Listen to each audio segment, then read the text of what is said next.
Months passed, and Willow Creek became a place unlike any other. The once sleepy town had transformed into a hub of cooperation between humans and Valens. The aliens no longer hid their presence, but worked openly alongside the townsfolk, sharing knowledge and technology while learning from human experiences.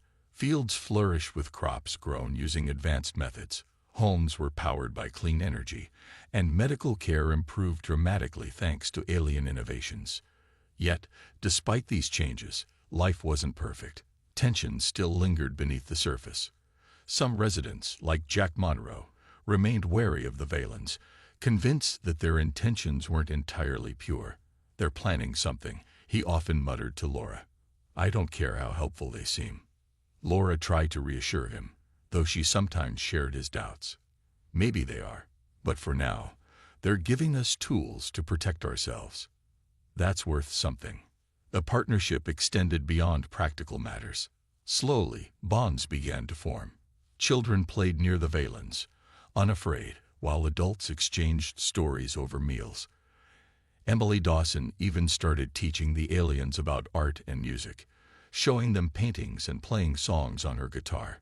To everyone's surprise, the Valens responded with fascination, their glowing eyes lighting up in ways that almost seemed like smiles. One day, Xylar approached Laura as she tended to her garden. "Your species is remarkable," it said, its telepathic voice softer than usual. "We underestimated you. Perhaps that was our greatest mistake." Laura paused, brushing dirt from her hands. "You're not so different from us. You're just trying to survive." Xylar hesitated before continuing. "Survival alone is not enough. Your ability to adapt, to find hope even in darkness, is what sets you apart. It is a lesson we needed to learn." As time went on, preparations for Kronos intensified. The Valens revealed more details about the impending event, a cosmic shift that would disrupt space and time itself. While they couldn't prevent it, they believed humanity's resilience might offer clues to enduring its effects. Together, humans and aliens built shelters, developed emergency plans, and conducted experiments to simulate possible scenarios. Ryan Carter found himself working closely with the Valens, helping them understand human instincts under pressure. At first, he resented the task, haunted by memories of their captivity. But over time, he realized the aliens genuinely valued his input. "You're stronger than you think," he told them during one session. "But strength isn't always about fighting. It's about finding solutions when there aren't any." By the end of the year, Willow Creek had become a symbol of unity and determination. News of their alliance spread, drawing visitors from nearby towns and cities. Scientists, journalists, and curious onlookers arrived to witness the unlikely partnership. Though some criticized the arrangement, calling it reckless, others saw it as a beacon of hope, a reminder that even in the face of overwhelming odds, collaboration could lead to progress. On a crisp autumn evening, Laura stood at the edge of town, watching the sunset paint the sky in shades of orange and pink. Beside her, Jack held her hand tightly. Despite everything, they had made it through. Nearby, Ryan laughed as he helped a group of children chase after a runaway ball, while Emily sat on a bench, sketching the scene. In the distance, the Valen ship hovered silently, a constant reminder of the challenges ahead. Yet, instead of fear, Laura felt a quiet resolve. Humanity had faced countless threats throughout history: wars, plagues, natural disasters, and always found a way to endure. With the Valen's help, they might stand a chance against whatever Kronos brought. As night fell and stars began to twinkle above, Laura whispered to herself, "We'll be ready." And for the first time in months, she truly believed it. The decision to respond to the Valen's offer didn't come easily. For days, the people of Willow Creek debated among themselves, weighing the risks and rewards. Some, like Jack Monroe, argued that trusting the aliens was a mistake. "They've lied before," he said during one heated meeting. "How do we know this isn't another trick?" Others, including Laura and Emily, believed it might be their best chance. "If they're scared too, then maybe we can use that to our advantage." Laura reasoned. We don't have to trust them completely. We just need to stay smart. In the end, Sam Bennett proposed a compromise. We'll meet with them, but on our terms. No sneaking into hidden labs this time. We bring everyone together, keep weapons ready, and make sure they know we're watching. Sylar agreed to the conditions, and a meeting was arranged in the center of town. The Valens arrived in a smaller, less intimidating ship, landing gently in the open field where the farmers usually held markets. A group of 5 aliens stepped out, their glowing eyes scanning the crowd cautiously. Humans stood in a wide circle around them, armed but holding their ground.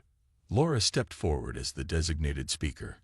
Her voice trembled slightly, but she spoke clearly. You say you want to work with us. Prove it. Show us why we should trust you. Sylar tilted its head, studying her for a moment before responding. We understand your hesitation. Our actions were misguided, but the threat we face is real. Cronus approaches, a phenomenon that will alter existence itself. Your species has instincts we lack: adaptability, resilience, unpredictability. These traits may hold the key to survival. Ryan crossed his arms, skeptical. And what do we get out of this deal? Besides your word. The alien hesitated, then gestured toward one of its companions. The second Valen produced a small device, placing it carefully on the ground between them. This is a sample of our technology. It can purify water, grow crops faster, and heal wounds. We offer more, but only if you cooperate. Mike Harper knelt to examine the device, turning it over in his hands. After a few moments, he nodded. It's real. This could help us fix some of the damage they caused. Jack frowned but stayed quiet. He wasn't convinced, but even he couldn't deny the potential benefits. Sam took charge again, addressing Sylar directly. Here's how this works. You share your tech, teach us how to use it, and stay out of our way unless invited. In return, we'll share what we know about survival, our strategies, our instincts. But if you break your promise, we'll fight back harder than before. Zyler's glow dimmed slightly, almost as if it were considering the gravity of the agreement. Finally, it nodded. We accept your terms. Together, perhaps we can prepare for what lies ahead.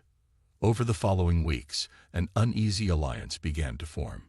The Valens provided tools and knowledge that helped restore Willow Creek to its former state, and beyond. Crops grew stronger, injuries healed faster, and clean water flowed freely once more. In exchange, the townsfolk shared stories of human resilience, tales of wars fought, disasters survived, and communities rebuilt. Still, distrust lingered. Jack kept a close eye on the aliens whenever they visited, refusing to let his guard down. Just because they're helping doesn't mean they're harmless, he reminded everyone. We stay vigilant.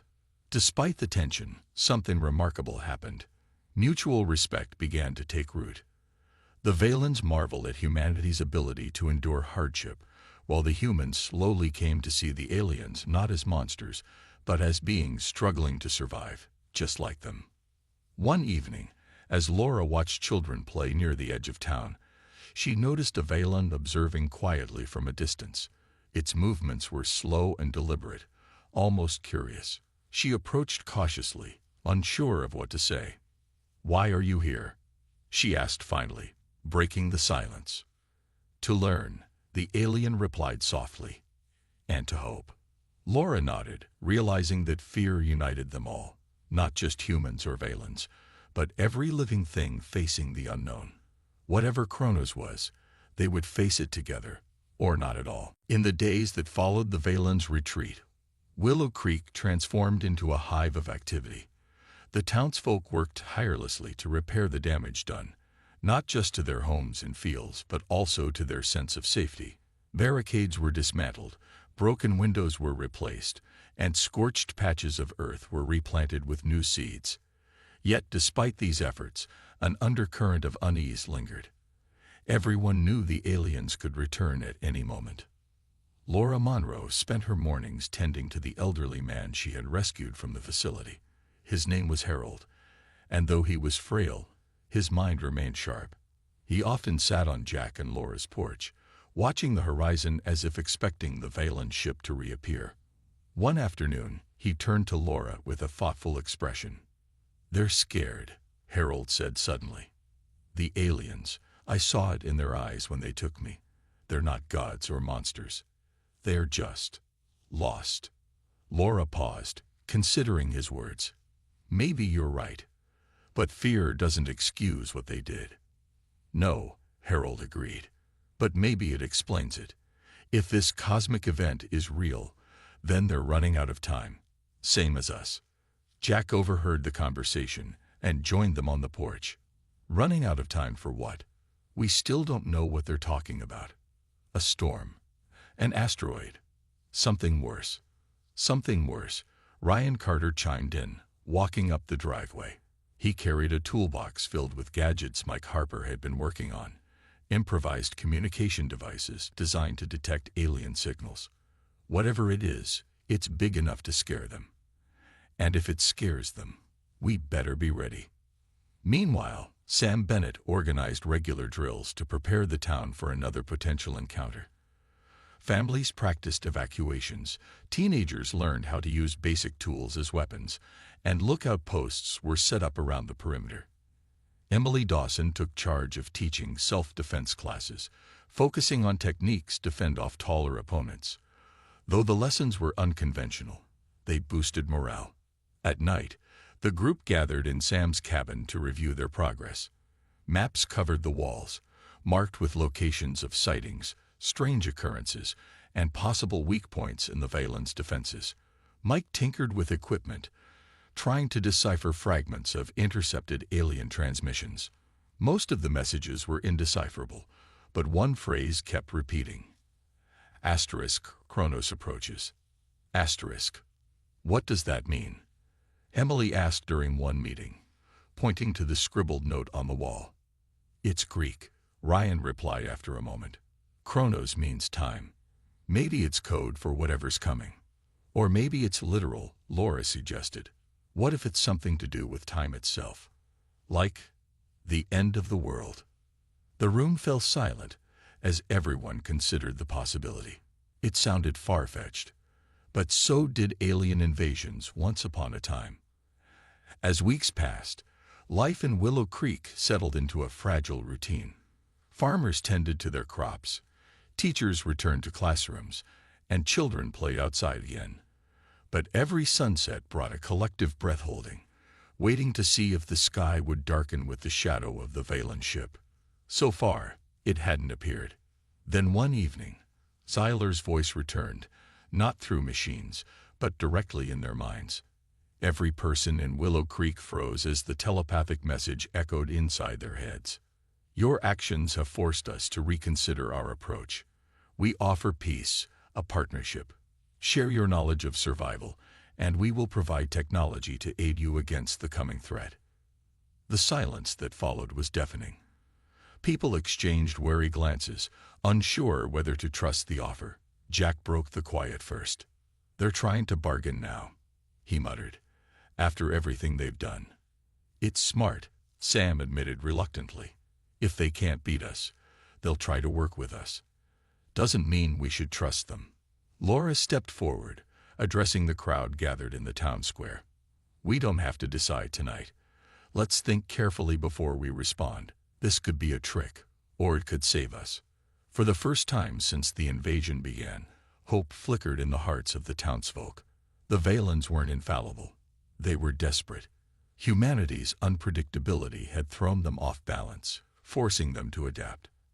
And while no one forgot the fear and pain caused by the aliens, they couldn't ignore the chance to turn this crisis into an opportunity.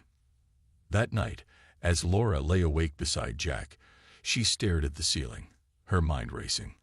The future was uncertain, but one thing was clear. Humanity's greatest strength wasn't its technology or power. It was its ability to adapt, survive, and keep moving forward. Whatever Kronos was, they would face it together. The Valen ship loomed above Willow Creek, its massive form blocking out the stars. The townsfolk huddled together in the woods, their breaths visible in the cold night air. Fear hung over them like a heavy blanket, but there was also a flicker of defiance, a shared understanding that they couldn't let the aliens take control without a fight. Laura clutched the elderly man's arm as he leaned against her for support. Her heart raced, not just from exhaustion, but from the realization of what they had done.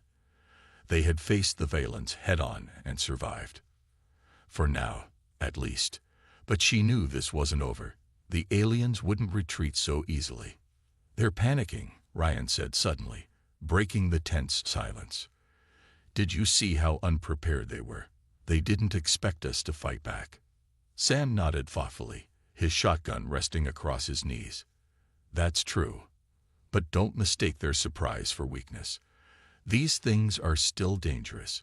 What we did tonight, disabling their equipment, freeing the captives, it's only going to make them more desperate." Jack frowned, pacing back and forth. "So what do we do? Hide in the woods until they leave? Because I don't think that's happening anytime soon." "No," Sam replied firmly. "We fortify the town, make it harder for them to move freely. If they want to mess with us, they'll have to work for it." The group quickly agreed on a plan. They split up, heading back to Willow Creek under the cover of darkness. Some went to gather supplies, tools, food, anything useful, while others worked on setting up defenses around the town. Mike Harper took charge of rigging traps using spare parts from his workshop, creating noisy distractions designed to slow the aliens down.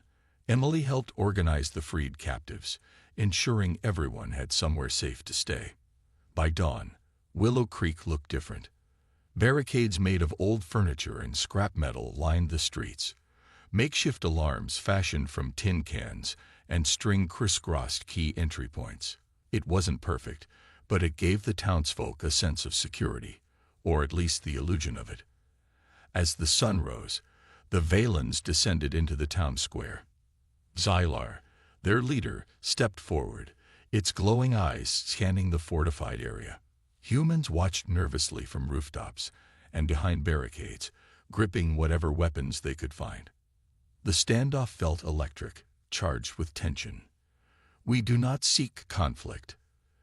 Xylar's telepathic voice echoed in their minds. "Your actions disrupt our mission. Cease resistance, or further harm will come to your people." Sam stepped forward, standing tall despite the fear etched on his face. "Your mission involves kidnapping and experimenting on innocent people. That ends now. Leave our town, or we'll make sure you regret staying." For a moment, there was silence. Then Xylar tilted its head, studying Sam intently. "You misunderstand. Our purpose is survival, not domination. Your species possesses instincts we must understand to prepare for a greater threat." "A greater threat," Laura called out, stepping beside Sam. "What are you talking about?" Xylar hesitated before responding. "A cosmic event approaches, one that will test all life. We believe humanity held answers, but your unpredictability complicates matters." The explanation stunned the crowd. Was this why the Valens had come? To learn how to survive some unknown disaster? It didn't excuse their methods, but it added a layer of complexity to the situation. Ryan spoke up, his voice steady. "If you wanted to learn, you should have asked, not taken people against their will." Xylar's glow dimmed slightly, almost as if ashamed. "We miscalculated. Humanity's responses are unlike anything we anticipated. We underestimated your resilience." Sam lowered his shotgun slightly, though he kept it ready. "Then leave. Learn from a distance. You've caused enough damage here." The Valens exchanged silent glances, their movements hesitant. Finally, Xylar nodded. "We will withdraw for now. But know this. The threat remains. When it arrives, your survival may depend on what we have learned." With that, the aliens retreated, boarding their ship and ascending into the sky. The townsfolk erupted into cheers, relief washing over them like a wave. But Laura couldn't shake the feeling that this victory was temporary. The Valens might be gone, but the looming danger they spoke of still hovered over humanity. just like their ship had moments ago. "What do we do now?" Emily asked quietly, voicing the question on everyone's mind. Sam sighed, looking around at the battered town. "We rebuild, and we prepare. Whatever's coming, we won't face it unready." The moment Sam Bennett smashed his crowbar against the nearest machine, the facility erupted into chaos. Sparks flew, and a high-pitched whine filled the air as the alien equipment began to malfunction. The Valens, caught off guard, turned their glowing eyes toward the source of the disturbance. Their calm demeanor shattered, replaced by something that looked almost like panic. "Now," Sam shouted, signaling the others to act. Jack Monroe lunged forward, swinging his baseball bat at a nearby console. The impact sent shards of metal clattering to the floor, and the hum of the machines grew louder, more erratic. Laura followed close behind him, using her flashlight to blind one of the aliens temporarily. It stumbled back, its long limbs flailing awkwardly as it tried to regain balance. Mike Harper worked quickly, dismantling another piece of machinery with his pliers. "Keep moving," he yelled over the noise. "We don't have much time." Emily Dawson focused on freeing the captives. She ran to the nearest pod, where a young woman lay unconscious inside. Frantically, Emily searched for a way to open it. Her hands trembled as she pressed buttons and pulled levers, but nothing seemed to work. Just as frustration bubbled up inside her, Ryan appeared at her side. "Here, let me try," he said, grabbing a wrench from his belt. With a few precise strikes, he managed to crack the pod open. The young woman stirred weakly, blinking in confusion as Emily helped her out. "We're getting you out of here," Emily assured her, guiding her toward the exit. More pods were opened one by one, each revealing dazed and frightened townsfolk. Some could walk on their own. Others needed support.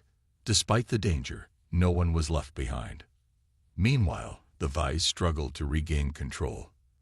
They moved swiftly between the humans, attempting to block their escape routes.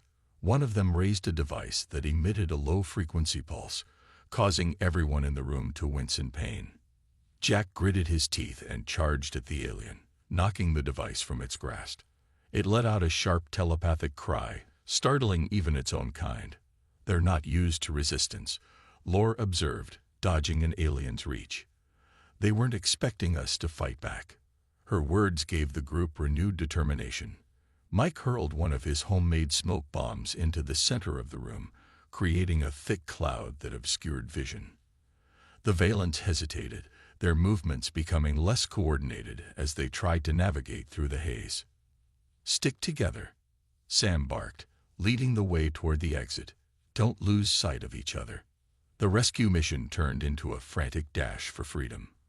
Freed captives stumbled along, coughing and disoriented, while the rest of the group formed a protective circle around them. Aliens loomed in the shadows, their glowing eyes cutting through the smoke. Occasionally, one would lunge forward, only to be driven back by Sam's shotgun or Jack's bat.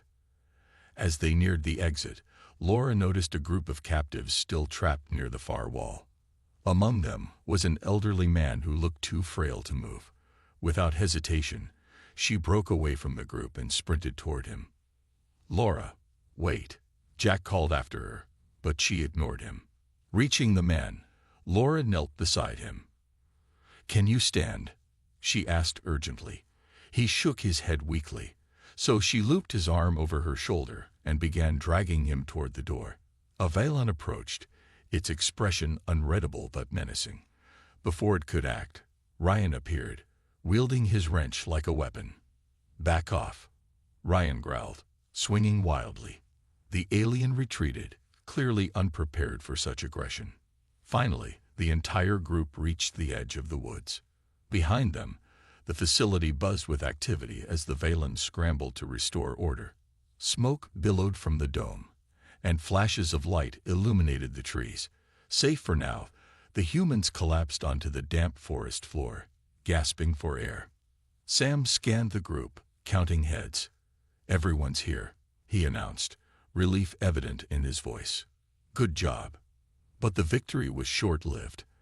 As they caught their breath, A deep rumble echoed through the night, the sound of the Valen ship descending once more. This time, it hovered directly above Willow Creek, casting an ominous shadow over the town. Whatever peace had existed before was gone. The aliens weren't just studying humanity anymore. They were preparing for war. Ryan didn't stop running until he reached Sam Bennett's cabin on the outskirts of Willow Creek. By the time he arrived, his legs burned, and his breath came in ragged gasps.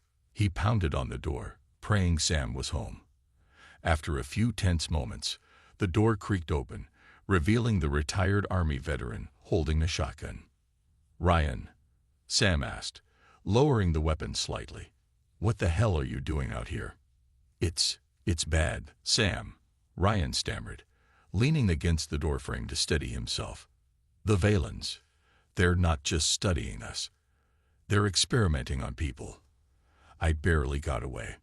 Sam's expression hardened. "Start from the beginning, and don't leave anything out." Ryan recounted everything. The hidden facility in the woods, the tests, the machines, and the terrifying simulations designed to push humans to their limits. As he spoke, Sam listened intently, his jaw tightening with each detail. When Ryan finished, Sam set the shotgun down and grabbed a map of the area. "We need a plan," Sam said firmly. "If what you're saying is true, then we can't let them keep doing this. But we also can't go in blind." Meanwhile, back at Jack and Laura's house, the Valens had grown frustrated. Their leader, Xylar, communicated telepathically once more. "You are interfering with our mission. Return the subject immediately." Jack stood his ground, gripping the baseball bat tightly. "Your mission involves kidnapping people and running experiments on them. That's not happening on our watch." Laura stepped forward, her voice shaking but defiant. "Why are you doing this? What do you want from us?" Xylar hesitated, as if debating how much to reveal. Finally, the alien responded. "Your species possesses unique survival instincts. We seek to understand them, to prepare for a threat that looms over all life." "A threat?" Laura repeated, narrowing her eyes. "What kind of threat?" Before Xylar could answer, a loud crash echoed from the woods nearby. The Valens turned their heads sharply, distracted by the noise. Jack and Laura exchanged quick glances, realizing it might be Ryan making good on his escape. Seizing the opportunity, they retreated into the